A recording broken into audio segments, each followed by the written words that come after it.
Welcome to the N1 Fitness Podcast. I'm your host, as always, Marcus Sidhu, and today we've got Lyle McDonald back on the show. So Lyle was on the show for episodes 13 and 14, titled Female Fat Loss. If you're interested in going back and listening to those are actually a couple of the most popular episodes we've had on the podcast ever. So definitely worth a listen there. Now, there are a few parts that get a little bit technical in this episode as far as hormones go, but birth control is hormonal, so we needed to dig into some of this stuff.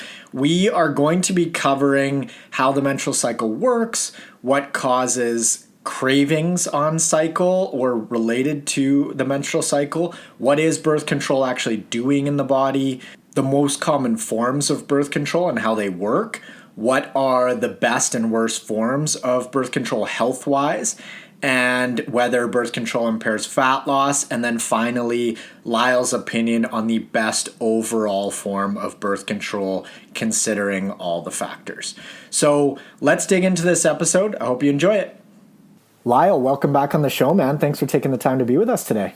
Yeah, absolutely, Marcus. Thanks for having me. Starting off, what exactly is the menstrual cycle and how does it function? Okie doke. So I'll try to do this as briefly as I can. So we typically think of the menstrual cycle as being 28 days long. It's actually not. Women will report that, but anything between like 22 and 34 is normal. It's considered a normal menstrual cycle. Once you get to 35 and beyond, you get into something called polycystic ovary syndrome. That's a whole separate deal. And but I'll treat it as a 28-day cycle just for practical reasons, right? It is divided into two phases. The follicular phase, right? And day one starts with the first day of menstruation, like by convention. The follicular phase, this is when the follicle, the eggs are developing, leading up, and this is mainly under hormonally estrogen and progesterone, the two primary female hormones, start very low. Progesterone stays low. Estrogen kind of comes and sweeps up right before ovulation, before crashing down, right? Day 14, ovulation, that's when the follicle bursts. And then the egg implants, the follicle will become what's called the corpus luteum, right? And this is basically the tissue that's has a great deal of blood flow, will provide nutrients for if pregnancy occurs and the egg becomes implanted. So the first 2 weeks, follicular cycle, right? When the follicle is developing. Egg is released at day 14, halfway through. Then we get into the luteal cycle, named after the corpus luteum.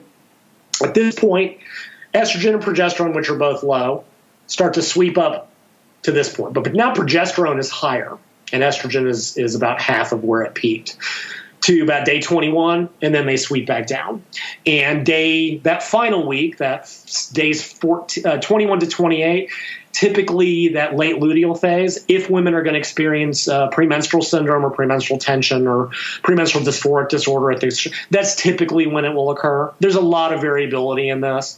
There's variability in the length of women's cycles. Women can vary between themselves. Even the same woman may have different lengths month to month to month. Some women are just like machines.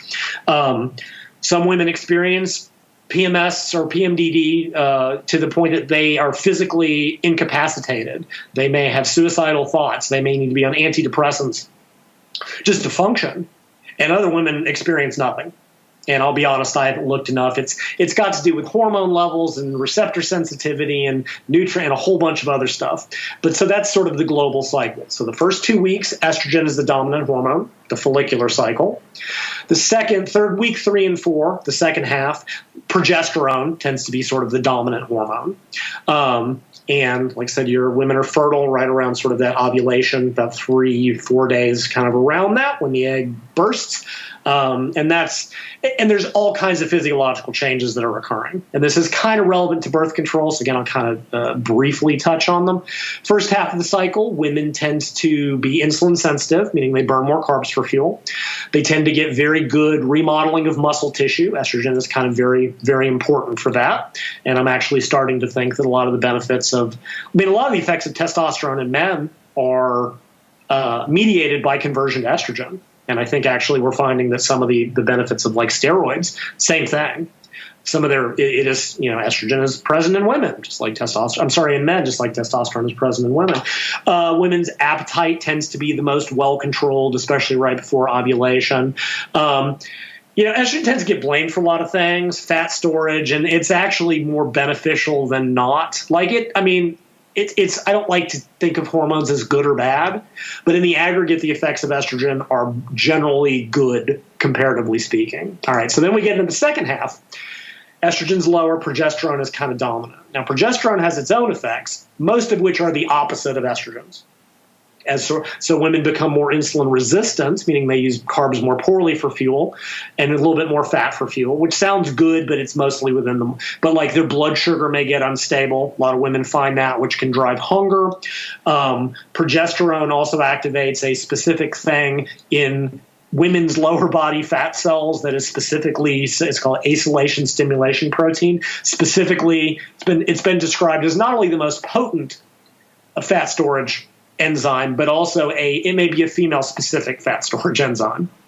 That's when the cravings typically hit, is sort of in that, that third week and fourth week. Progesterone is involved with that. Progesterone also blocks the effects of estrogens. So it's got its own negative effects, but then it's got a double whammy of presenting estrogen. Progesterone increases protein breakdown a little bit. Muscle is not remodeled as well. Estrogen is also anti-inflammatory. So the first half of the cycle, women don't experience a lot of soreness from training. Like, you got to work. You can make men sore in a heartbeat. To make women sore, you really got to beat up on them. That kind of goes away in the second half. There's been a number of studies that have examined weight training, either putting most of the training in the first 2 weeks or most of it in the second 2 weeks. And the follicular phase training tends to cause better results and better strength and muscular gains in the second half. So, like I said, simplistically, estrogen is good and progesterone has a lot of negative effects. So that's kind of the broad overview. So you mentioned potentially carbs not being used as well in the second phase of the cycle and fats being used more effectively, but also blood sugar not being regulated as tightly and cravings kicking up in that time. So do you know what's going on there as far as cravings being blood sugar related? Are they related to something else? Like, have you looked into that? It's hard to say. And, it's also hard to tell if it's a progesterone thing or an estrogen thing or the combination. It may be the crashing, because estrogen basically blocks appetite. It not only, there's a hormone called leptin, I'm sure you've probably talked about, that is very involved in appetite regulation and stuff. Estrogen not only sends a leptin like signal to the brain, it makes leptin work better. So kind of all the appetite blunting hormones tend to work better in the first half of the cycle. And then they kind of get blocked in the second half. And some of it is blood sugar. Some of it I think is just neurochemical. One very interesting thing, right? Most women think of cravings as being for chocolate. And there is much truth to that. And there's been a lot of theories about it's a magnesium deficiency. It may be that the carbs are pushing serotonin in the brain, which has kind of a calming, relaxing effect. It's self-medication. But some of that's cultural. And in Spain, women grow up eating savory foods during that part of the cycle. And they will tend to have cravings for like chicken and stuff. So there's a general increase in appetite, but the cravings are somewhat culturally taught. Which I found rather fat, but it tends to be for sweet and savory foods. And I think in the Western world, women just associate those cravings, because what happens? Same thing that happens to little kids when they're sad. Mom goes, here, have candy, it'll make you feel better. And guess what? You just created someone who stress eats candy, because it becomes a belief thing.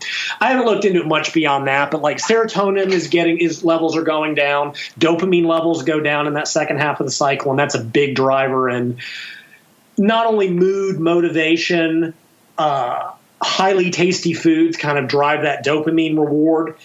So that's probably part of it. There's actually some really interesting research that I haven't delved into deeply.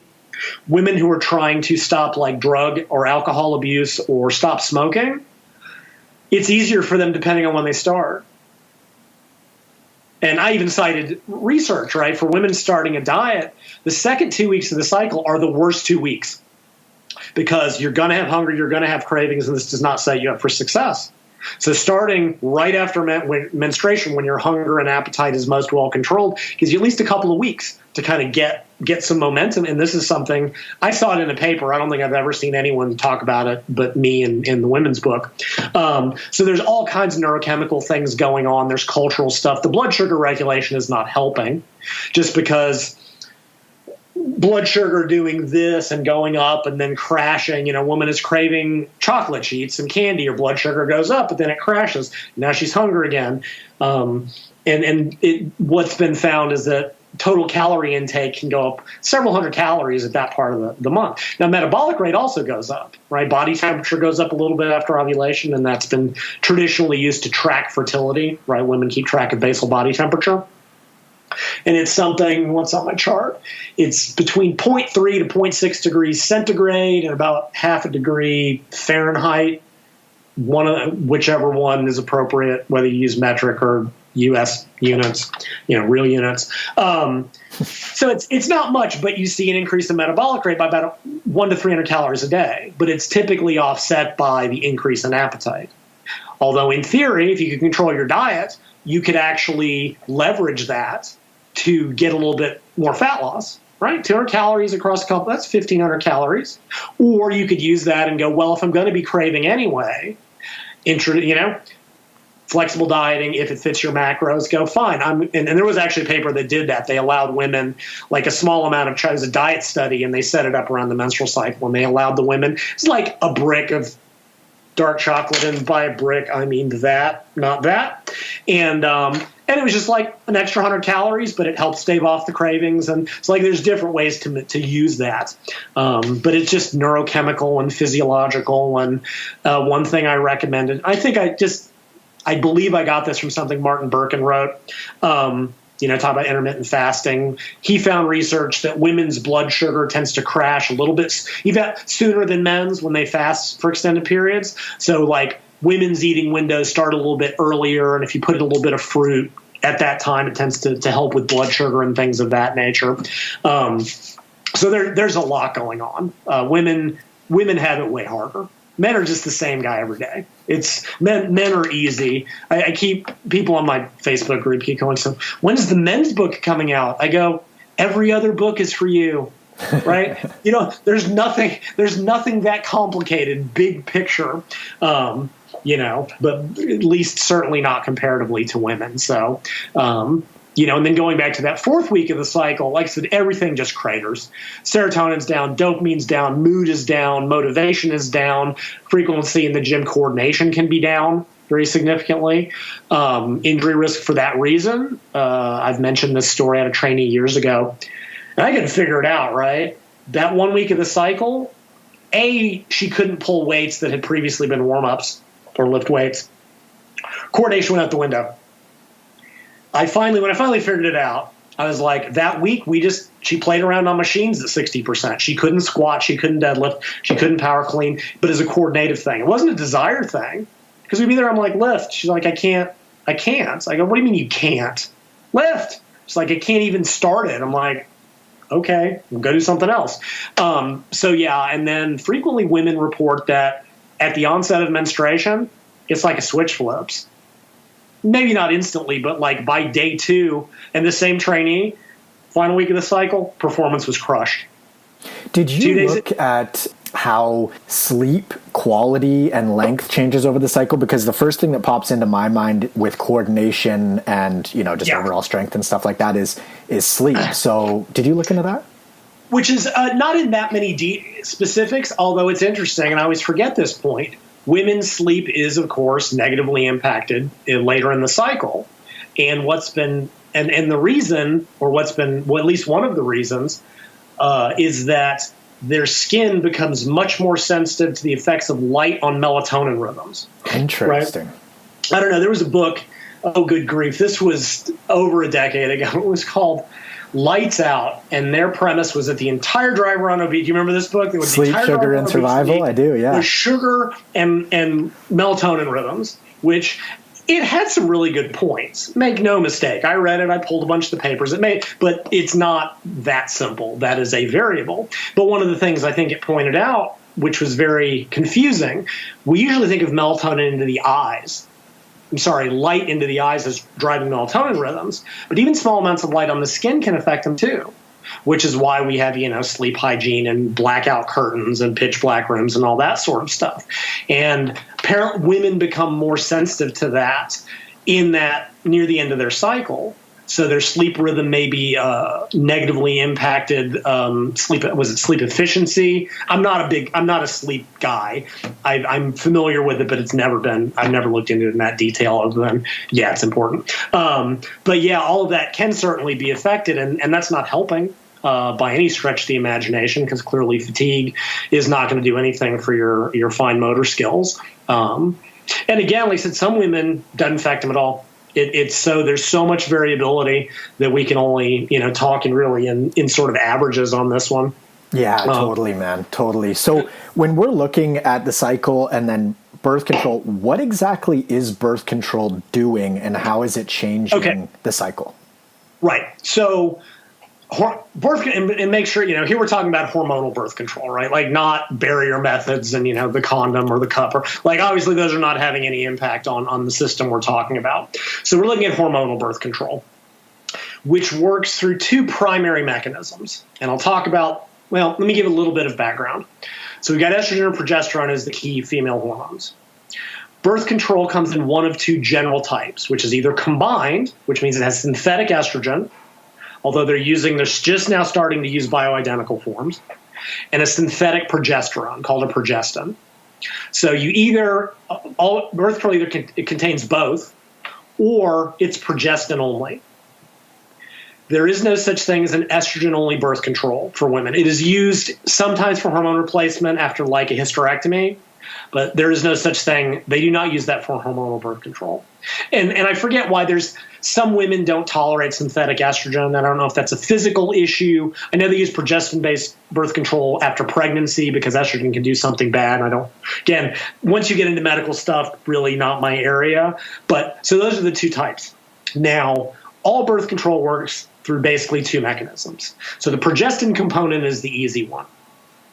And the progestin basically works to do things like thicken the cervical mucus and sort of impact negatively on like sperm. Like basically it's affecting things mainly in the uterus and basically the ability of the sperm to fuse with the egg and actually cause implantation. And some of the very early, like something called the mini pill, it was a very early form of oral progestin-only birth control. That's really it's almost its only mechanism. It doesn't really do a hell of a whole lot. It works a little bit hormonally, but it's also not very effective. You frequently get ovulated. You frequently get some of the same normal stuff going on. But globally, what's happening, and let me back up to the menstrual cycle just briefly.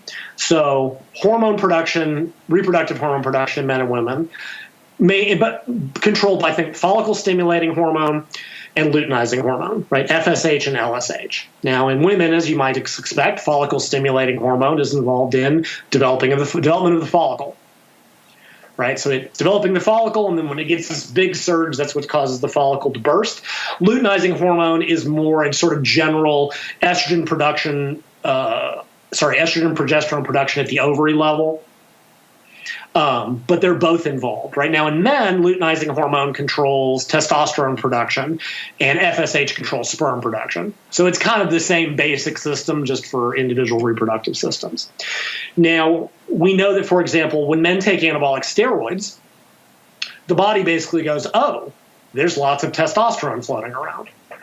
We can shut down production of our own. And it does that by decreasing LH and FSH levels. Birth control, hormonal birth control works basically by the same mechanism. The body senses these synthetic hormones, and what it'll initially do is sense that levels are much higher than they kind of should be, and go, oh, well, since these are already here, let's stop producing them in the ovary. FSH and LH both drop, and a woman's body stops producing estrogen and progesterone because she's putting them in from the outside in one of the many forms that birth control comes in. And this works for other drugs, right? If you take thyroid hormone, like many bodybuilders and people do, it shut down what's called thyroid-stimulating hormone. The body goes, oh, plenty of thyroid, we better stop making it ourselves. And then when you go off, you have no thyroid production for a couple weeks and you feel terrible. But it's all kind of the same. It's what's called a negative feedback loop. The body just goes, oh, there's lots going on here. If an easy way to think of it, think about your air conditioner. Right? The air conditioner goes, I want to maintain 72 degrees or whatever it is. I'm using American. I can't convert it. And as soon as it goes, oh, it's colder than that, the AC turns off. And if it goes hotter than that, the AC turns on. So basically, like if you were to go hang and set, like let's say your house is 70 degrees. Your AC should be, it's 74 degrees. If you hung like an ice pack on your thermostat so it thought it was colder, it wouldn't run, it would shut down off the air. Same basic thing here.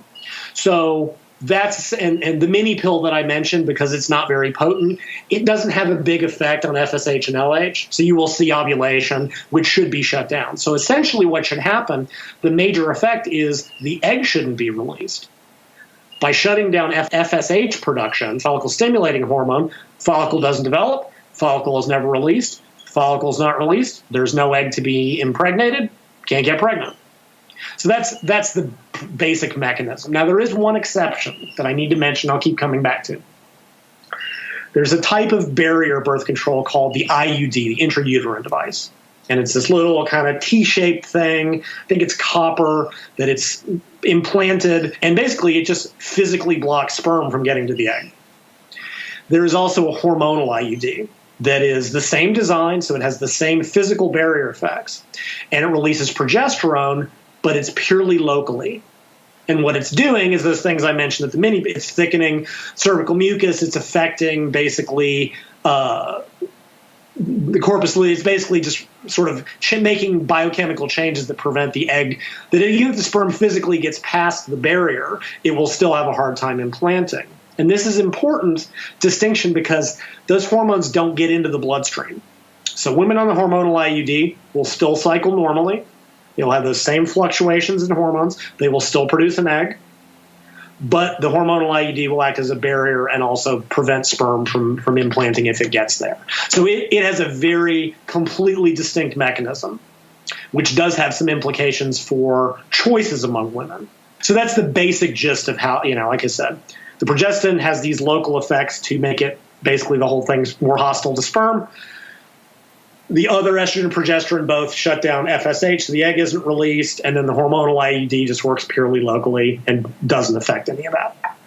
That's an awesome breakdown, man. Now, you mentioned the two versions of the IUD. What are the other most popular types of birth control that women are using? So the first one that came out was the pill, right? And that was, I think, became really the 70s was when I think it became most, like, I think they've been working on it much longer than that. I found stuff talking about it earlier than that. There are combined forms of the pill. There are the mini pill is this progestin only. I do want to mention just briefly, the estrogen in the pill has always been basically the same. It's called ethinyl estradiol. They used something really early on that's not used much anymore. They're now just starting to use bioidentical forms like the actual 17-beta estradiol, which is what women produce in their bodies. And I do think I'll be interested to see where the research goes on this because I do think they'll be having different effects. Ethinyl estradiol is like 5 times more potent than a woman's normal estrogen. Its metabolism in the liver does some things that aren't necessarily good.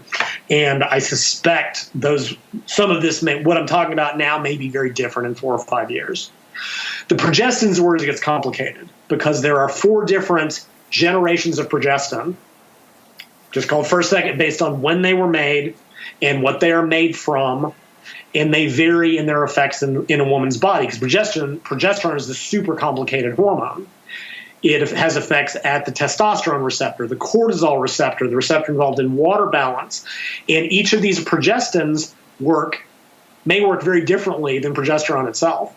Some of them are androgenic, meaning they stimulate the testosterone receptor. And what was one of the early, very negative side effects of using the pill? Women would get oily skin and acne because of the androgenic effects.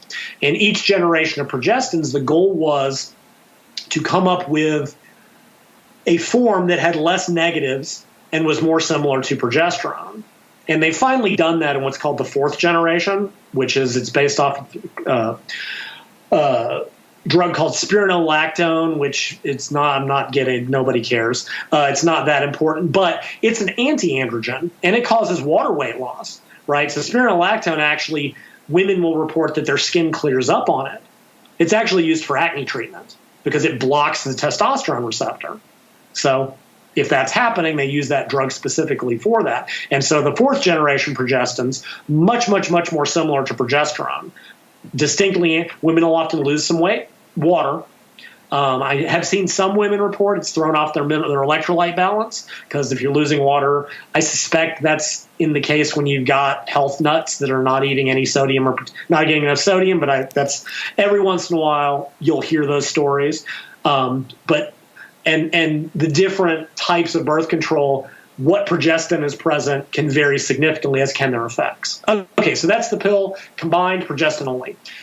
The pill has been in use, like I said, for 5 decades and is effective, but only if it's used very properly, which means it has to be taken at roughly the same time every day, which is a problem because what happens if you forget your pills and you go traveling? It's not a big deal to miss a single pill, but there is an inconvenience aspect of it. I should mention the pill was originally done, you took 21 pills, and then you had a 7-day withdrawal period where you took a placebo or no pill at all, right? That's why I said I'm going to treat the menstrual cycle as 28 days, because most birth control forms work on a 28-day cycle, sort of this idealized theory. And there are others. Yaz is a 24-4. There's another one that's like a 26-2 or some 25-3 or something, because frequently you get this weird hormonal rebound during the withdrawal period, which is a time like there's a small risk of pregnancy. There can be side effects. So they sort of tried to see if having a shorter withdrawal period eliminates that. But there's another approach. And I unfortunately didn't find this data for volume 1, but I found it when I was doing a little more work for volume 2, which is that there's actually there's no scientific or physiological reason for the withdrawal period. None. And here's the women listening to this are going to be appalled. The friend I said about the high heels knew this, and I was just like, this is mind-blowing. The researchers who were originally developing this, the only reason they came up with 21/7 is they felt that women would feel that it was more natural to have a monthly bleed, because you get this weird rebound kind of withdrawal bleed, and it's not a normal period, but it's you bleed, but it's not like they just felt that women would be more comfortable with that. Interesting. Wow. And that's the and there's a paper which said that it needs to be consigned to the history bin, because of late they have been experimenting with constant use for even oral birth control. You just never go off. You simply take it continuously, and it's way more effective. It's way safer in the sense of you're really truly never at risk of an unplanned. It's not that it's 100%, but that withdrawal period, there can be some weird pregnancy. Women will get pregnant, and there is a higher risk. And originally, I know they would do it for like 3 months at a time and then go off. And I think now they're really experimenting with this really basically long-term continuous use. I should also mention with oral is way more complicated than all the others. Different types of birth control. Some will maintain the hormones at the same level all 3 weeks. It's called monophasic. There's also a diphasic, where estrogen, the synthetic estrogen is the same, but progesterone is bumped in the second half in like week 3. There's triphasic, where estrogen and progesterone, week 1, week 2, estrogen goes up a little bit, and then they spike progesterone. And what they're trying to do is mimic the cycle, right? So normally progesterone goes low, high, and down, and estrogen goes low and high. And then there's now a quadriphasic, where progesterone levels are changed 4 times. And it gets just like, to say, it took me months. It took me months to wrap my head around this. It was a nightmare trying to figure out all this stuff. Thankfully, oral is the most complicated. Diphasic are almost never used. I'm only aware of one quadriphasic hormone, and it actually uses bioidentical estrogen, so there's another variable. But they're basically just trying to better mimic the normal cycle dynamics. Whether that's beneficial or not, again, that's beyond what I know. So because of the potential inconvenience of the pill and women forgetting them or leaving them at home or whatever, they started developing other methods. One is the patch, right? It is a topical patch that goes here. You change it once a week, and again, they use it 3 weeks on, 1 week off, or traditionally have. I believe it is being used continuously now. Like I said, you go change it once a week. You can see it. So if it's it will be visible. That's whether or not you consider that as a good or bad thing. That's obviously, it's obviously not as hidden's the wrong word, but you know what I mean. Like, it's obviously you're on the patch. There is ring there's a cervical ring that is actually inserted into the vagina, and same thing, it's basically releasing hormones a week at a time, 3 week on, 1 week off. I believe it's being used continuously, but don't swear me to that. Don't remember off the top of my head. And then we get into I talked about the hormonal IUD, which another of its advantages, depending on the situation, is it lasts for 3 to 5 years. So if you are a woman and you are looking for truly long-term birth control, for whatever reason, that will give it to you for upwards of 5 years. Now, it's a minor inpatient procedure. It can be removed. There is a potential permanent damage of scarring, which I believe is very small. Like, if women are interested in that, you need to go talk to your medical provider. I'm not the guy. But it is, whereas oral birth control, basically when you come off it, it'll take a little while, and then, so it can be more temporary. Oh, I'm in a situation where I want to be on for now, again, for whatever reason, but I want the ability to become pregnant 6 months from again, for whatever reason. I can't speak to individual motivations. Same thing with the patch. Same thing with the cervical ring. They can be stopped. Then there's the Depo shot, Depo Provera, and it is a long-acting, first-generation, very potent progesterone, and I think it should be taken off the market. Of everything I'm going to talk about, it has the single worst set of effects absolutely across the board. Because, right, remember when I talked about the menstrual cycle, progesterone, especially when it hits peak levels, tends to have relatively negative effects. Well, you are basically, another thing they've done with birth control, like initially the synthetic estrogen dose was very, very high. It's like 150 micrograms. Now they give 15 to 25. Like they use what's called low-dose estrogen, and it's just as effective. They brought the doses, and so part of the reason birth control and the pill is associated with so many negative side effects is the first forms were pretty brutal. They were very harsh progestins. It was a tremendous they brought all that down to try to improve the safety profile and the side effect profile while maintaining the effect. It's a fine balance. Depo Provera is a first-generation progesterone, so it's very harsh. It's very high concentration. It's very potent. The shot works for 3 months. And unfortunately, it's in really common use. It's used very, very, very commonly. And I think the reason is if it has an advantage, is that it's fire and forget for 3 months. You don't have to take a daily pill. You don't even have to remember the patch or the ring. You simply give a shot, and it works for about 3 months. But I still think it should be taken off the market. I don't know why they haven't developed a new Depo form of progesterone. And for anyone listening, Depo is just a word that means long-acting. Anabolic steroids are Depo testosterones. That just means that it is released, it's injected in the muscle, and it's released very, very, very slowly into the bloodstream. There's another one called Norlistat, which I don't know, same thing.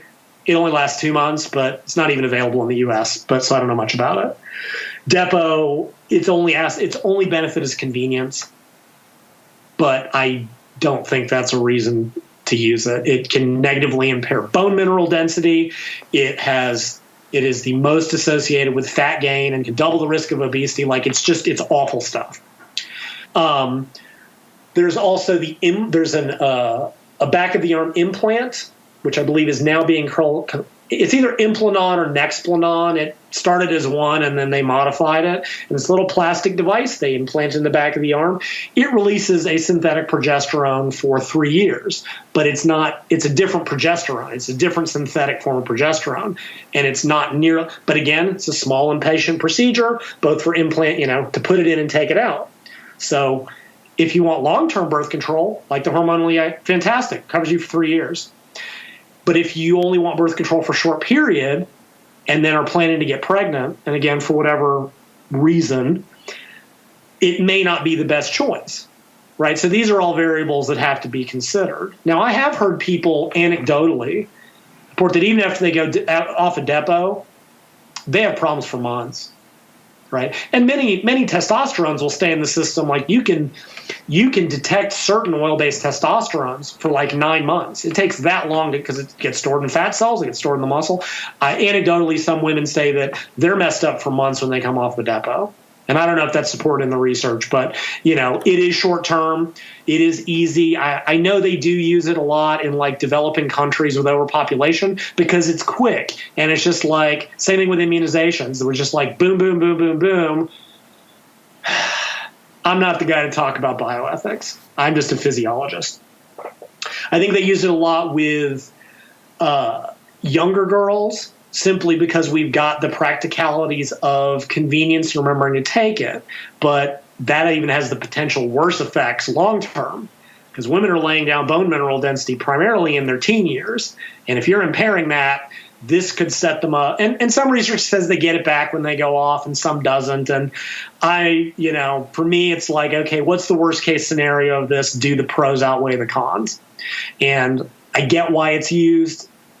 I think physiologically. So I think that covers it. So you got the pill, the patch, the ring, all of which are typically 21/7, but they're using more continuously, which can be stopped very easily. Got the Depo shot, which lasts for 3 months, which I don't particularly care for. Got the Implanon, Nexplanon implant, so it's a plastic thingy. And then you've got the hormonal IUD. And those are I believe I covered, those are all the hormonal forms. Got it. So we know that the Depo shot is going to be the worst call health-wise. If there is a health-conscious woman out there that's like, I want to take birth control for reproductive reasons, but I want to also have the least negative health impacts, what would you recommend for that woman?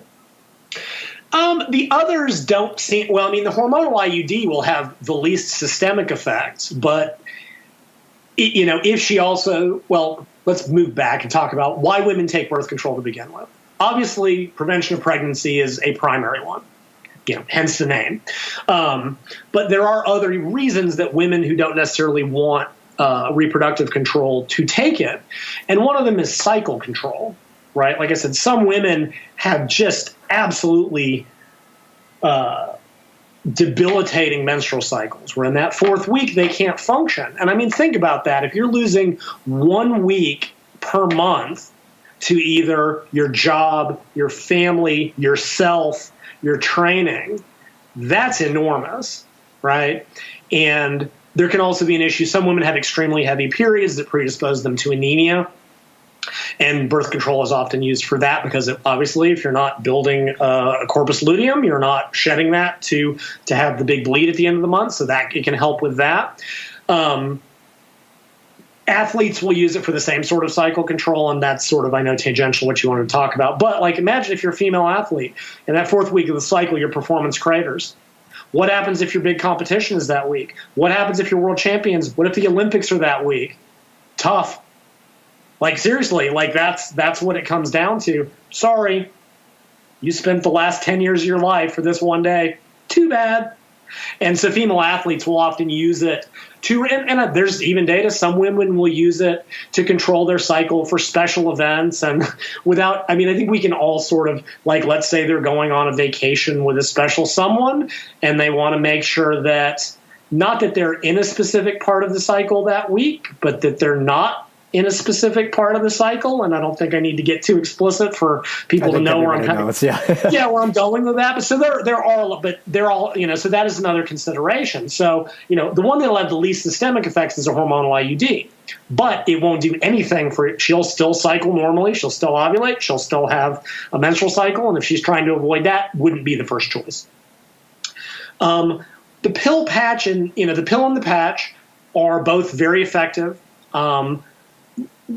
The fourth generation progestins, like Spirit, like I said, Yaz is one of them, and I don't really keep up with the names too much. Certainly have a better. They certainly have less negative effects than any, because the progesterone problem is usually kind of the problem. Since it's closer to normal progesterone, it has the least of those negatives. The only real other negative to consider that can be relevant. There is a very, very, very small risk of blood clots, and this is due to the synthetic estrogen. It's very small. It's like 3 or 4 out of 10,000. Very, very, very, which isn't to say that if you are that 3 or 4 out of 10,000 that it's not awful. Like, I'm not trying, to downplay the fact that if it happens to you, it's a horrendous situation. But third generation progestin birth control has a minuscule higher risk, like a couple more per 10,000. And physicians, by and large, just won't prescribe it. They'll always default to second generation progestin because of that truly minuscule risk. I think more an athletic standpoint, I think the third generation progestins are probably a slightly better choice. But again, you're talking about general population, so let me focus on that. So the hormonal ID will have the least systemic effect, but will also not control the cycle at all. The pill, the patch, and the ring seem to be basically the same, because if you were a woman that has a negative response to estrogen, you're going to be a woman that has a negative response to estrogen. Like, there's just kind of no getting around that. If you are a woman that cannot tolerate the estrogen component, I would say the implant. It is progestin only. It has a very few side effects that I could find, because some of the early progestins actually cause insulin resistance and risk of diabetes if you're not active, and the later ones didn't have that effect. Because again, what did I mention? Progesterone itself causes insulin resistance. So the earlier progestins tended to have that negative, and the later ones didn't. So Implanon, Nexplanon doesn't seem to have that effect. And again, Depo, I know it's nice to have a 3-month fire and forget, and then you can stop taking it.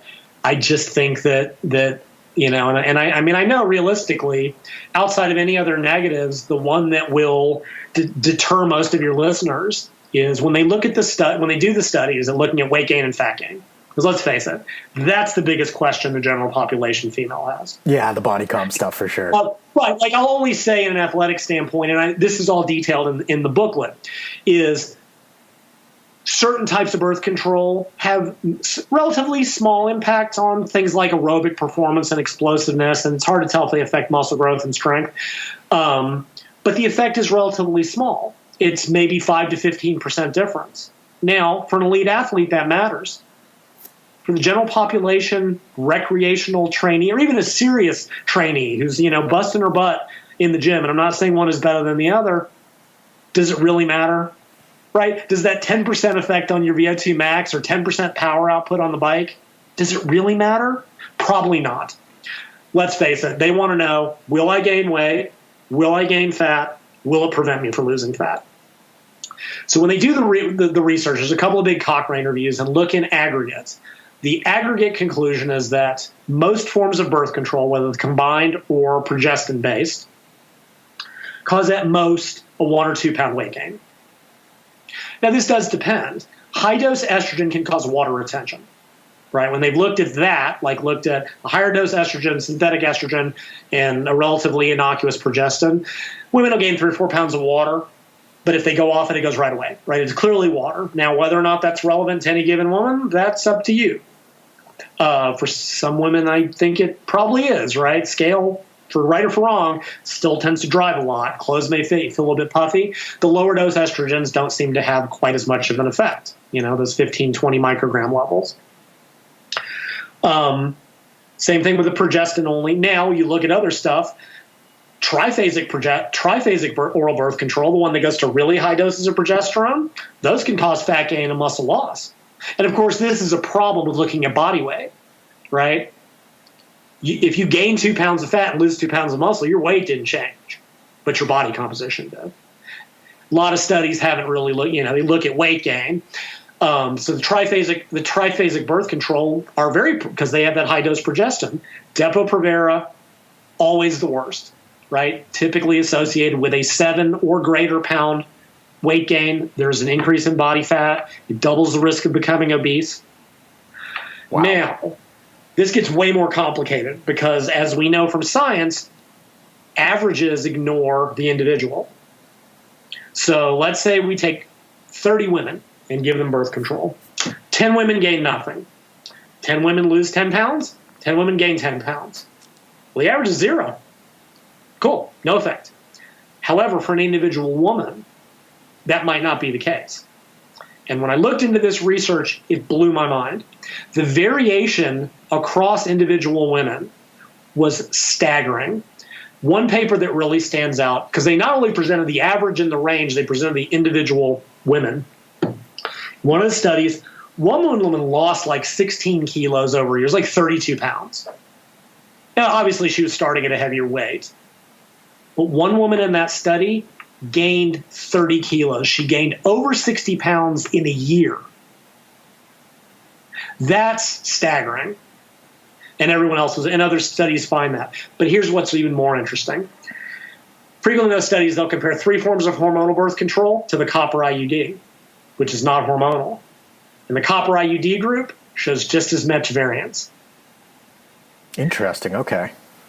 Which leads to the general conclusion that, no, I mean, certainly some physicians feel that women are relatively more or less predisposed to being affected by, some women's appetite goes out of control. Some women are really it probably depends on the type and what they're taking. So Depo, anecdotally, has always been the one I've heard the worst stories about. But it kind of leads to the conclusion that there's probably something else going on, and it's probably lifestyle. Because frequently, birth control has a reputation for causing weight gain. And those early forms certainly did. Like I said, enormous doses of synthetic estrogen, really harsh progestins. But because of that, there's some speculation that weight gain that's being caused for other reasons, frequently just aging, that birth control is being blamed. And I don't want anyone listening to this, I'm not trying to dismiss your personal experience. I'm not trying to say, I'm truly, truly, truly not. I'm reporting this is what the research kind of broadly says. But the fact that a non-hormonal form has just as much variability as a hormonal form suggests that there are other variables. And when they've done work giving athletic women, which typically, unfortunately, runners, birth control, the effects are much, much, much smaller because presumably they're controlling their activity and they're controlling their eating habits. Now, let me go back to Depo because I just love to crap. I don't like it. Depo is really interesting in that, remember I said during the second half of the cycle, metabolic rate goes up a little bit. It's not much. It's 5%, a couple hundred calories. If you give Depo in the second half of the cycle, if you start it then, you get essentially this permanent increase in metabolic rate by about 5%. It just hangs around. So why are people gaining so much weight on it? And it's because what they've found, and they do these goofy studies, right? They're like, okay, we're going to see what people's attention to palatable foods are. And generally what they do, they show you pictures, and they see how quickly you sort of attune yourself to it. Well, let's face it, if you've dieted, you know that feeling. You're walking down through the mall and go, cookies, you are attuned to it. Depo-Provera increases women's propensity to notice high-calorie, high-sugar, high-palatable foods, which is completely consistent with what we see during that third and a half week of the menstrual cycle when progesterone is high. So it's probably driving appetite to some degree, on top of progesterone directly stimulating fat storage, on top of every other horrible negative effect that it has, decreasing protein breakdown. Can you tell that I don't like Depo? Well, the Depo is interesting because if there is a 5% increase in metabolic rate with the Depo and there is a 5% increase in that part of the cycle as it is, if there's a combined 10% increase or just the 5%, maybe it just hangs around. Basically what it does is they're not additive because it's shutting down the normal increase. It's simply for whatever reason, putting it in that part of the cycle. It's just that 5% doesn't go away. So, Got it. But Matt, okay, so you've increased metabolic rate by 150 calories, but if you're now eating 5 or more calories of crave foods, then that's just way overwhelms it. So Depo has the highest average weight gain, more fat gain, risk of obesity, makes you more attuned to tasty foods, which in the modern environment is, as we know, an absolute disaster because good luck, on top of whatever else, whatever other effects it's having. Now, something else I want to go back because I forgot about something. In general, given the choice, I do think a combined form of birth control is better than a progestin only. And I'm basing that on, so remember what hormonal birth control does, right? It tends to lower, by decreasing the FSH, it lowers levels of both estrogen and progesterone in a woman's body. So now we have a situation that if you're only taking a progesterone-based birth control, you're only really replacing the one. Whereas if you're taking combined form, you're at least putting in a synthetic estrogen to sort of replace some of the beneficial estrogen signaling. And this is probably somewhat, and again, some women cannot tolerate estrogen, in which case, like mini pill, I don't even know if they use it anymore, quite honestly. It's decades old. I really, don't know if it's in use. But if you have to use a progestin only, Implanon, Nexplanon would probably be my first choice. But I do think in general, combined is better than progestin only if you have to make a choice and can make that choice.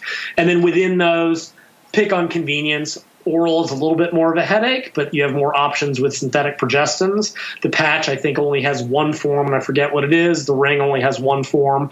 So, like, if you want to get on one of those fourth-generation progestins, spironolactone that will clear up your skin and cause a little bit of water weight loss, only the pill will give you that option right now.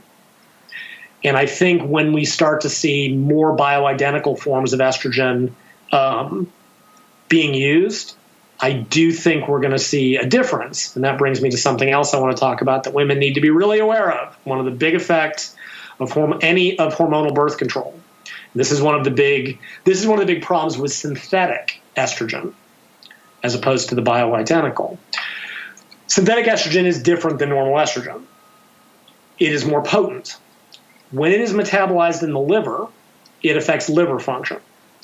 And the two things that it does that are relevant here is it increases something called thyroid binding globulin. And what a globulin is hormones in the bloodstream tend to be bound to something. And it's called a globulin. Thyroid hormone binds to thyroid binding globulin. And but there's a couple other things. And 99.5% of most hormones in the body are bound. There's only a tiny amount of free. And for the most part, the free hormone is what's important here. Now, that's not a big deal.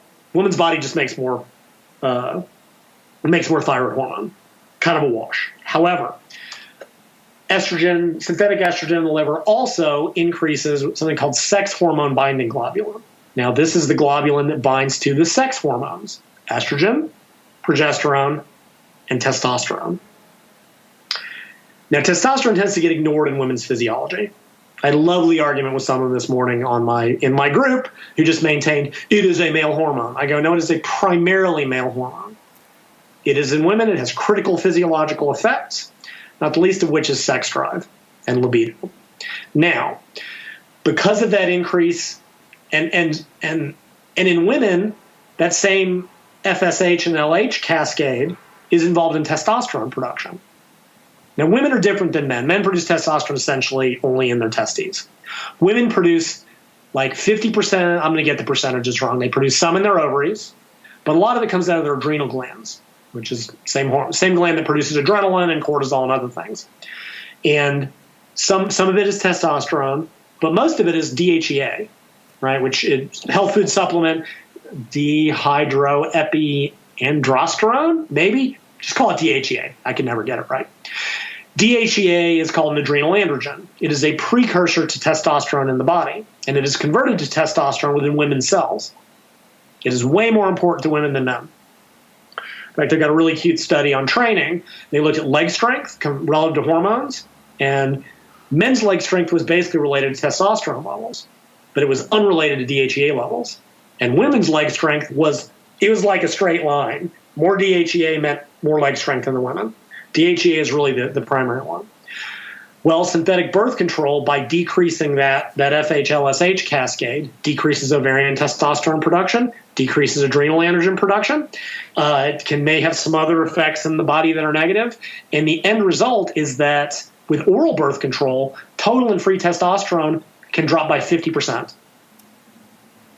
That's enormous. Now, people argue, but women already have such small amounts to begin with. This is true, but okay, you're a guy. You've got 500 nanograms per deciliter testosterone. I'm going to cut it in half. You okay with that? Yeah, it's all relative, right? Yes, exactly. It is extremely relative. And we know that in women, even small variations of the normal range are correlated with things like strength, muscle gain potential. Got one really interesting paper where elite athletes had higher free testosterone than sub-elite athletes in women. Higher testosterone levels in women correlate with jumping power. Early papers showed that they gained more muscle. We talked about PCOS before we started videoing. Women with women with certain forms of polycystic ovary syndrome may have double the testosterone levels. They have more muscle mass, higher bone density. Like, you can't really deny this.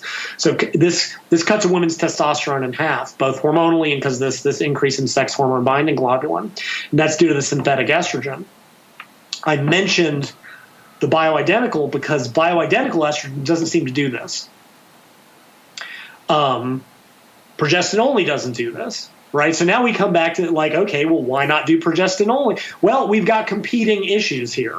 With progestin only, you may not get the decrease in testosterone, but you don't get the replacement of synthetic estrogen production. And you have fewer options with progestin only. And then if you look at the combined forms that all have synthetic estrogen, except for a couple of new ones, they may give you better benefits in some ways, but they're going to cut your testosterone in half. And many women, not all, do report a reduction in libido and sex drive. There's another potential negative. One paper found that even after women go off of combined birth control, sex hormone binding globulin stays up for 7 months. Does it stay up forever? I don't know. But it is there's all these sort of competing things. There is a solution to this that has been tested that I will mention and then qualify, which is if women take the supplement DHEA, that will normalize their testosterone levels. It can have side effects, right? It is still an androgen. It still has masculinizing effects at high doses. It has the potential to cause, some of those types of things in terms of oily skin and acne. And it's not potent enough to cause any real major problems like anabolic steroids would, but that is a solution. If women are on a combined birth control, which is causing a decrease in testosterone. So then the patch, to make it even more confusing, the patch and the ring, they increase sex hormone binding globulin much more significantly than the pill. But they don't affect total testosterone as much. So the total is not going down as much, but it's being cut harder. And unfortunately, those studies didn't look at free testosterone. So like I said, it's a million competing things. And some women have their libido smashed and others, interesting, cute choice of words. Sorry, totally not deliberate. I kid you not, did not, it's a great joke, but didn't mean that. May have their testosterone levels crushed. Again, not even any better. But they may not have a negative effect from it. If they do, they may consider DHEA. They might consider a different compound. And I'll note again, the hormonal IUD has none of these effects because it's purely local. So let me kind of the other question that comes up is, will birth control prevent me from losing fat? There's not a lot of research here. I've talked to some coaches who've got, female athletes, usually physique athletes, who are on birth control. None of them have really reported any systemic effect, right? Depo has a reputation for causing problems. Whether or not it would do that if you're really attentive to your food intake and activity, I don't really know. The other forms, the only paper I can think of, it was following 26 physique athletes to contest. And half of them were on birth control, or 70% or something. They all made it to stage. So it doesn't, it's entirely possible, like I said, if anything's going to cause a problem, I bet it's Depo. But again, most of the big weight gain that are seen, it's an uncontrolled activity and diet situation. When they give it to female athletes who are controlling their diet and activity, the effect is microscopic. One even showed, birth control caused these runners to make better gains across a year. And the gains were they gained a quarter pound of lean body mass and lost half a pound of fat in a year. So that to me is within, it's microscopic. And I think within a diet and activity modulated thing, I think a lot of the effects are going to be negated. But it doesn't seem to have any really systemic effects in terms of preventing fat loss that I've seen. Yeah. I think that's what most have reported. Talking from my personal experience, I've worked with hundreds of women that have used birth control, and it's never been an issue as far as weight loss goes. And I'm not talking about minor water weight fluctuations within their cycle. Sure. That's a different story, but that's not fat gain, that's water. So as folks are probably seeing here, Lyle, this is a very nuanced and context specific topic when you're dealing with exogenous hormones and impacting hormones directly. So if you hypothetically had a daughter and you're like balancing, the body composition, the health, the like performance, all of this stuff, what would you have her take? My first choice, and I kind of led through this little booklet, I kind of run through it in a little bit more structured fashion than I just did. And I think if I had to make a choice, it would be continuous use, oral birth control with a third generation progestin. And this is putting kind of all these variables together. Like ideally, I would not use, if in an athletic, like for an elite athlete, I would say don't use it at all, just because the potential negatives, even the studies that have shown no difference in muscle gain, no difference in strength, I don't see how cutting testosterone by 50% can ever help. And I know, purely anecdote, I know a couple of top powerlifters who I'll not name who were one was put on Depo and told it would have no effect. And she basically lost a year of training, which I was really appalled by. Didn't get back on track till it was out of her system. Another I knew went off birth control. Testosterone tripled. She put 25 kilos on her total in a year. And she's fairly advanced. So like we always have the issue that in recreational trainees, it's like, and the difference, even when they see it, is like, they gained 1 kilo versus 1.5. That half kilo difference doesn't make an iota of difference to the recreational trainee. So assuming she's just recreational, what it would be, like I said, a continuous use, combined oral birth control with probably a third generation or possibly a fourth generation progestin. So if she's not, because again, that fourth generation is anti-androgenic. Not only does it not have any androgenic effects, it is going to block any effects of testosterone total. And if that's a goal, that's great, right? Another thing they often use birth control for is to treat polycystic ovary syndrome, because a lot of the negative health effects, the central fat patterning, the insulin resistance, oily skin, acne, there can be light facial hair. Well, they want to cut testosterone in half. And that's obviously, and that's frequently a primary effect. Now, many women with PCOS want increased fertility. Clearly, birth control doesn't help with that. They use other drugs, metformin and things of that nature. But in that case, you want to lower testosterone significantly. But that would probably be my first choice. If that were, for whatever reason, if I'm like, okay, look, you're not doing a good job of remembering your pills, I would probably, it's not that the patch and the ring are bad, but at least only once a week. And if that weren't working, implant on. It doesn't, I would get the implant for 3 years. Or I would do, I imagine what most men would do when they think about it, which is just, lock them in the basement until they're 18 and hope for the best. I can't imagine. I truly can't. But yeah, that would probably be my first choice. The hormonal IUD, if she didn't have any sort of major cycle issues, I might consider the hormonal IUD. Like I said, it is a very minor inpatient procedure, relatively low risk rate, has no major hormonal effects. Very, very potent birth control form. And especially in that situation, clearly if you've got, girls are hitting puberty at 12, 13 now, so you may be realistically looking at continuous birth control for 5 to 6 years, until they're old enough to make their own choices.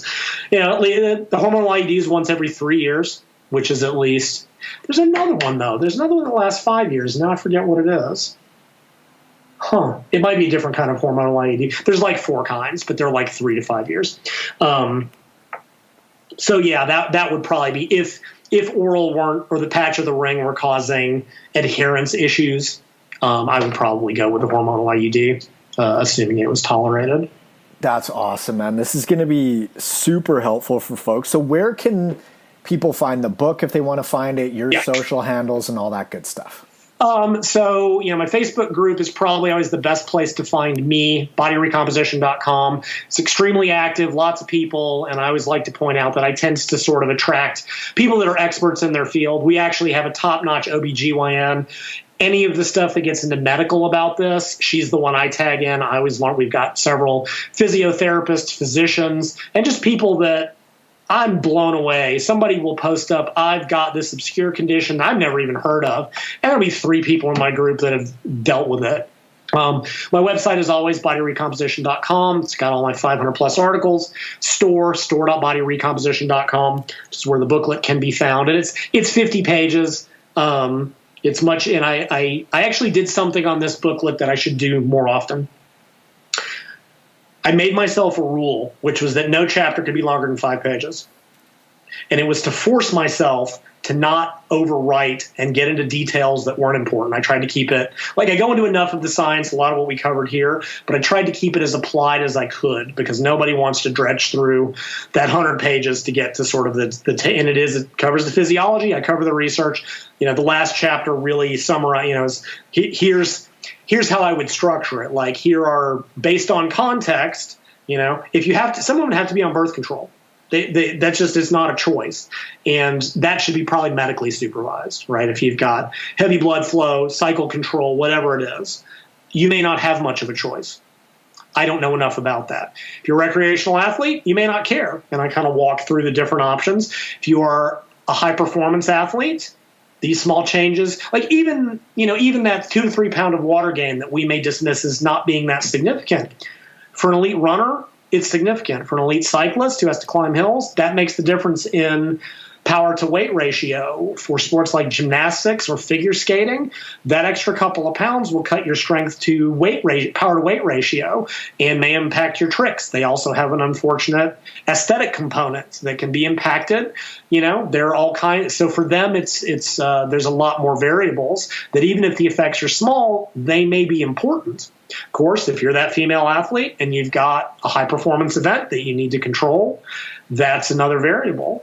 And probably the best suggestion there that I saw is, well, don't use it during your preparation, right? Don't use it during the development. Save it for your competition cycle when it's more about optimized. Like it's not an either or in this case. I also offered, and I want to bring this up just because I want to be the first guy to really, really put this out there. Right, because the whole time we've talked about this, we focused on what the woman should do. And this will sound like virtual signaling. It's something like the worst kind of pandering, and I can live with it. It's not where I'm coming from, but I understand that people think that, which is that we have been in a situation that has been technically a woman's response. Now I know everyone's like, oh, but there's a male birth control. I'm like, that's great. Unless you put it in beer, there is no guarantee that the average guy, I know that it sucks, but if you are a female and you met a guy and he goes, oh, don't worry, I'm on birth control, and he can't prove, are you going to just inherently trust him if he's not a long-term partner? That's a big risk.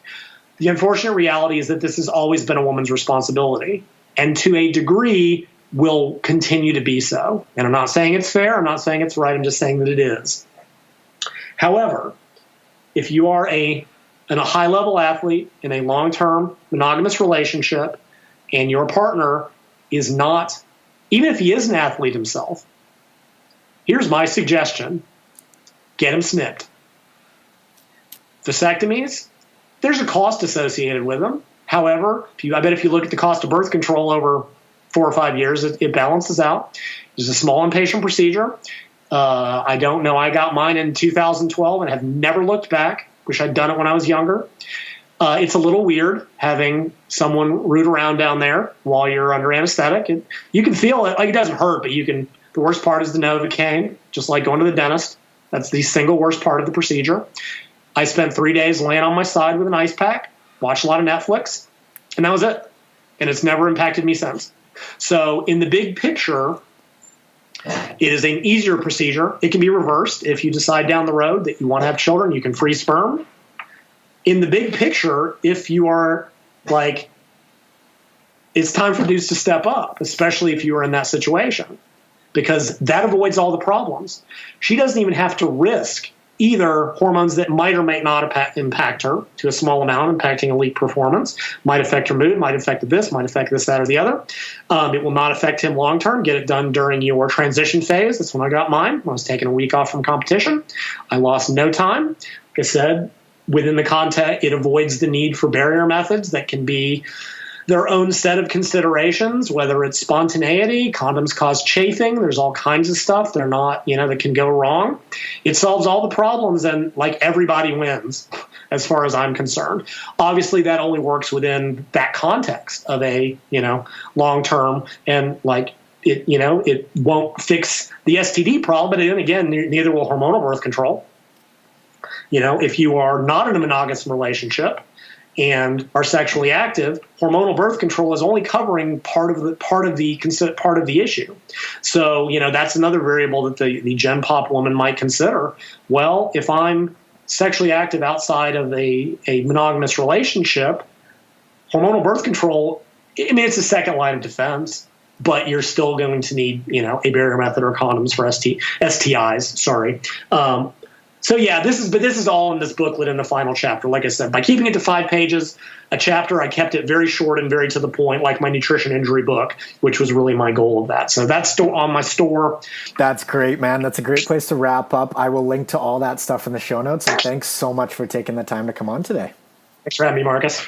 I hope you enjoyed that episode with Lyle McDonald. There are definitely some super clear takeaways as far as what type of birth control you may want to use based on your specific situation. And fortunately, like I said in the interview, I've worked with hundreds of women on birth control and it's never hindered fat loss. So that's great news. Now, if you know anyone that you think would benefit from this episode, so essentially every woman you know that hasn't gone through menopause, feel free to share the podcast link with them. I'd appreciate it, and I'm sure they would too, because I think it's important to spread this super helpful information to more and more folks. If you do want to pick up Lyle's book or learn more about his work, those links are in the show notes. And if you're interested in personalized one-on-one nutritional coaching and or workout programming with me, you can go to n1fitness.com/coaching or just click the coaching link in the show notes below. Also, don't forget to subscribe on whatever podcast player you use so you can stay up to date with the latest podcast episodes. Thanks again for listening, guys, and I will catch you on the next one. See ya.